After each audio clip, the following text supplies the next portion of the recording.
Okay, so I have just recently released version 1.15 of the Tycho software, and considering that it's a fairly significant update compared to previous versions, I thought I would go ahead and create a short video highlighting the features and enhancements that you can expect to see in this new version.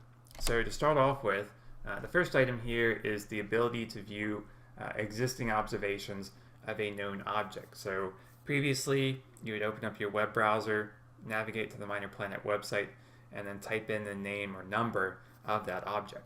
Well, now it's much more convenient. After you've completed your tracking run and you've associated tracks with known objects, you can simply right-click on that track, for example, and then choose Download Observations. And what that's going to do is it's going to present you with a new window with a list, again, of those observations of that object. Again, that simply makes things much more convenient. And it also ties in with this next item here, is the ability to check residuals of selected observations. So let's suppose you've created a list of observations and you want to go ahead and start evaluating the quality of your measurements, maybe before you send them off for submission. So what you can do is you can, again, select a set of observations from this list, and then you can choose check residuals. And I'll go into this in a bit more detail later on in the video, but essentially what that's going to do is it will, first of all, download those existing observations like I already mentioned, and then merge your new observations with that list.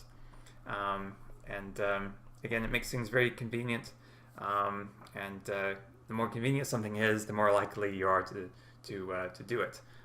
So that's kind of the goal here as I continue to improve on the software, is to help streamline the workflow. So the next item here is the ability to have multiple objects in a report. So this is actually a fairly basic feature, but previous versions did not lend themselves to this capability. So now it's much easier to do that, to have, again, multiple objects in a single report.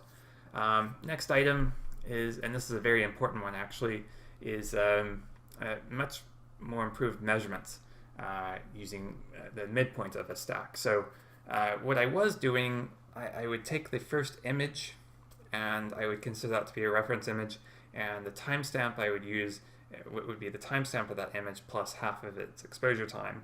So I would then shift all images relative to that, and that got reasonably somewhat decent results, but actually I was communicating with someone else in the community, and they mentioned that actually the way to really do this is to take the midpoint of the entire stack and use that as the reference. And anyway, long story short, that actually is yielding much better, much higher quality measurements.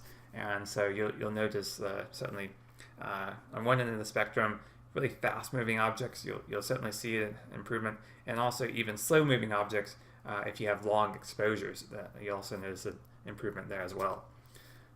Next item is improved photometry. So what I was doing previously, I would measure the full width half maximum of an object, multiply that by 1.5, and use that as the basis for the aperture radius. And that's okay, except you're supposed to use a consistent radius throughout the same image, is what I've come to find out. So doing that, I'm actually using a consistent radius, I'm actually getting much better photometric results. Anyway, I was able to compare them with other software, and indeed, these measurements are now looking to be quite solid. So that's definitely an improvement. The next item here is improved levels adjustment for the image viewer. So you can now actually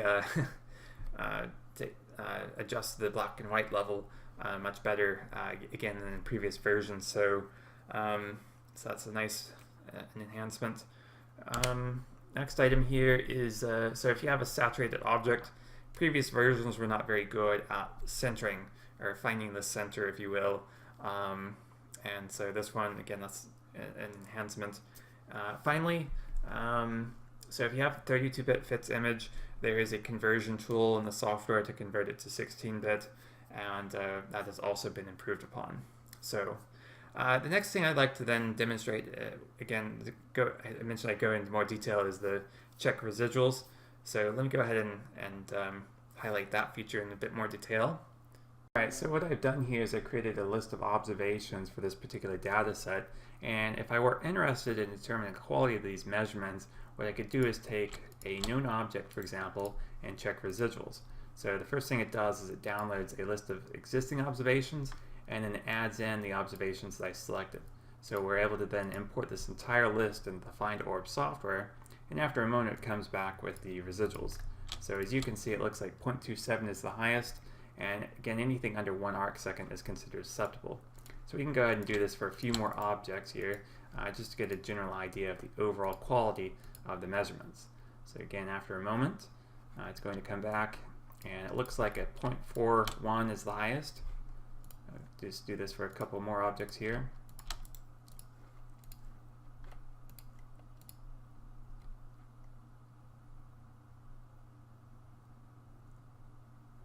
Okay, and this one we had a 0.48 is the highest.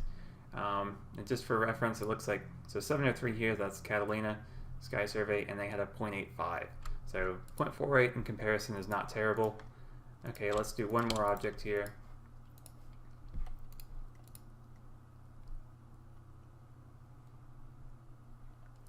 And it looks like we have a 0.34 is the highest. And again, just for reference, again, so Catalina, they had 0.99, 0.47, 0.84. So for us to have 0.34, basically what that means is that it instills confidence that the measurements that we're taking are of acceptable quality, that the software is doing its job, taking valid measurements here. Okay, so that about wraps it up for this video. For those of you who are interested in trying out the software, the link is tycho-tracker.com, and it is still in development. And by the way, that also means that anyone who does try it out during this development process, they get a free copy. So simply send me an email, and I will provide you the full version license key. Certainly, if you do try it out and you have any feedback at all whatsoever, if you have comments, criticism, that sort of thing, I would love to hear it. The features that you saw mentioned in this video were largely a result of input from the community. So again, my goal is to make this software as good as possible, and I can't do that without your support. So thanks for watching, and I'll see you next time.